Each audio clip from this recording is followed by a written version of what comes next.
Hi, my name is Phil Loring. I'm the Arrell Chair in Food Policy and Society at the University of Guelph. I want to talk to you today about seafood and how this global pandemic is impacting both your dinner plate and the fishermen and women around the world. No doubt you've noticed that some foods are just less available now, and seafood is definitely one of them. Not only is it harder to get fresh, in-season seafood at the grocer, but most restaurants are also closed, meaning that unless you're really good with batter and hot oil, you're probably not ordering fish and chips anytime soon. Now, not only is this pandemic impacting our lives through our meals, but it's also impacting the livelihoods of the people who catch seafood. Major fisheries around North America, such as the Maine lobster fishery and Great Lakes fisheries, have all ground to a halt.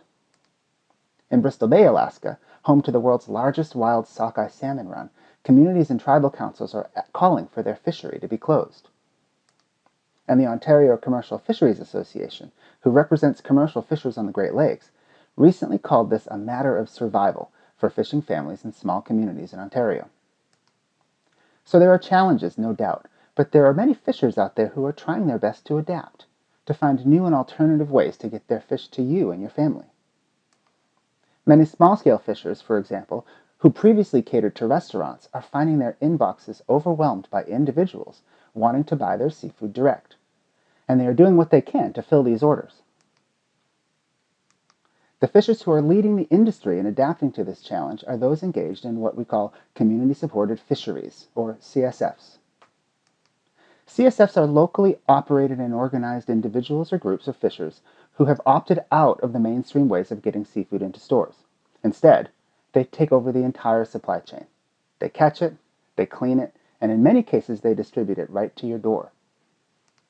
CSFs emerged as a way for fishers to reduce operating costs, to pay better wages, and provide high-quality food that is harvested in a way that matches the social and environmental values of many consumers. There are hundreds of CSFs in North America. The local catch organization, for example, has over 400 CSFs in their network of small-scale harvesters. They represent overall a small segment of fisheries in North America, but the business model they have is proving to be very resilient in a way that large-scale fishing operations cannot. They're an excellent example of why diversity and shorter supply chains can be so important to sustainable food systems, now more than ever. There will be short, medium, and long-term impacts of this pandemic on all of our lives, and certainly on our food systems. But things are going to be okay, and how fishermen and women respond is linked to how we respond as well. These small-scale fishers who are getting us their fish are among those who have been most negatively impacted by the consolidation and industrialization of our food systems over the years. So to thrive, they need more than just a reinvigorated customer base. COVID-19 has already exposed holes in our healthcare, the economy, and land-based food systems.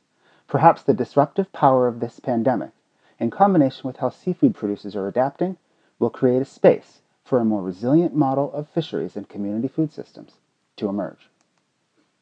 Thank you very much for listening. If you'd like to learn more about our work on fisheries and coastal communities, please visit coastalroots.org. That's coastal, ROUTES.org, where we will be profiling how fishers are responding during this tumultuous time. Be well.